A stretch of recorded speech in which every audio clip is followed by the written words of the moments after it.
What's going on, guys? Pano84 project. So we got some sill rust down in here.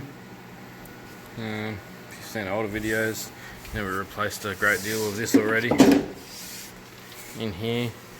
That's all finished off now and cleaned up, just ready for some pretty paint.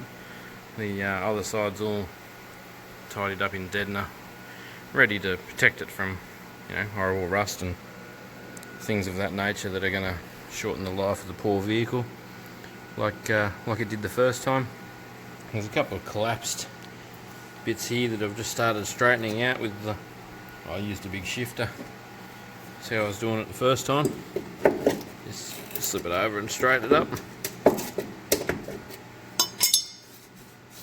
Knock all the flaky rust off so that we can see what we're working with. But what we want to do next is I want to cut along this edge and just cut this piece out. So to do that, I'm going to use the 4-inch AEG WS 9-100.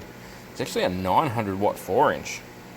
I picked this up on Facebook Marketplace for like 25 bucks in a case with a pile of grinding wheels and a couple of cut-off wheels. Like, don't know what they were thinking, but nothing wrong with it.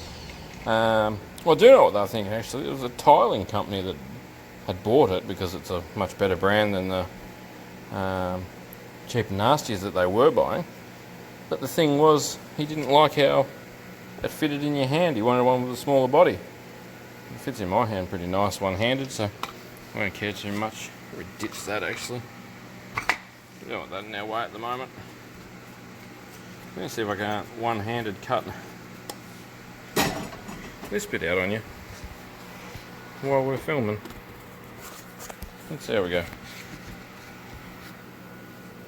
So yeah, I like it. 900 watts in a 4-inch is a lot of power.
Oh, look at that, we're still recording. That's a win. I didn't know whether I was mashing buttons or not. Okay. Just check and make sure that's popped all the way, which it is. Oh, I'm glad we did this. We can really fix that rust on the inside now. There's a bit on the inside there. So we're going to be able to cut this open as well here. We actually get to the rest of this one from the inside, so that's cool. Means we can make sure these sills are happy and rust treated. What's the stuff? What's in that squirty bottle? It's phosphoric acid, muriatic acid, one or two. It's a nasty acid mix, but as you see, like, it hardly even changes RPM, that grinder. I really like it. I'm glad they didn't destroy it with tile dust. It come with like a couple of tile or stone cut off wheels and everything, so yeah, pretty good score on the old Marketplace garage sale thing.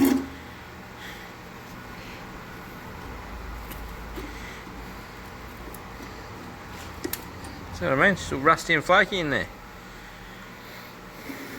Lack of corrosion resistance. There's actually like a couple of fluted holes. See, there's pine needles in there. Oh, was that MIG wire? Might be gases MIG wire actually. You see the little fluted hole down here? That's meant to make all this shit fall out. When it doesn't, it rusts and stays there. I'll be able to break this off. Piece of cheddar cheese, Swiss cheese.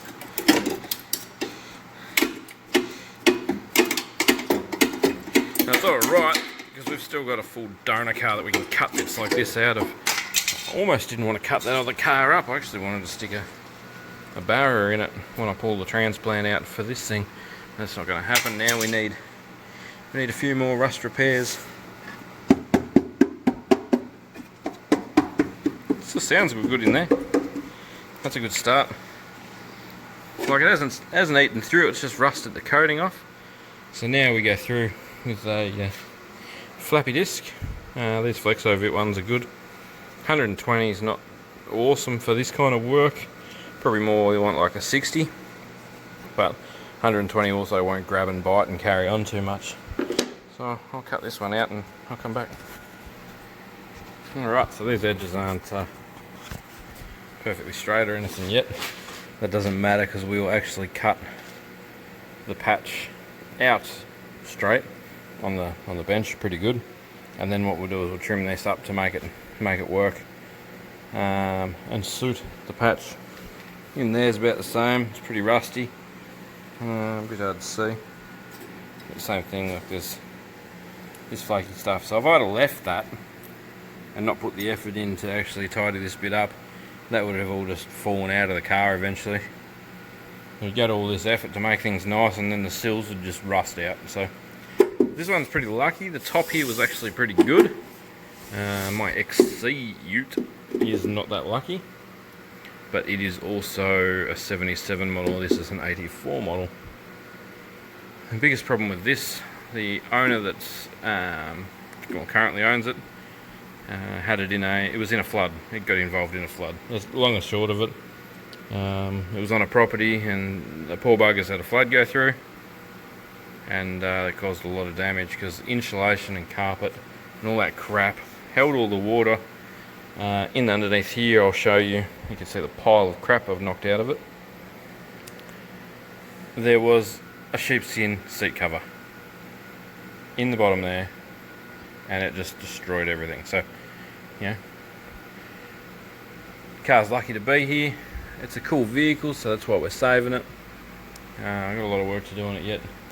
I hope you like these videos. If you do, give us a thumbs up and tell me you like them, and I'll keep bringing them to you. So yeah, this is a pretty serious rust repair. There'll be a pretty serious one there. I'll try and film as much as I can. I'm trying to get it done at the same time, so I'm sorry, but I will try and do recaps and make it all make sense. So thanks for watching. I'll catch you on the next one, and yeah, cheers. Enjoy the Pano84 project. Cheers.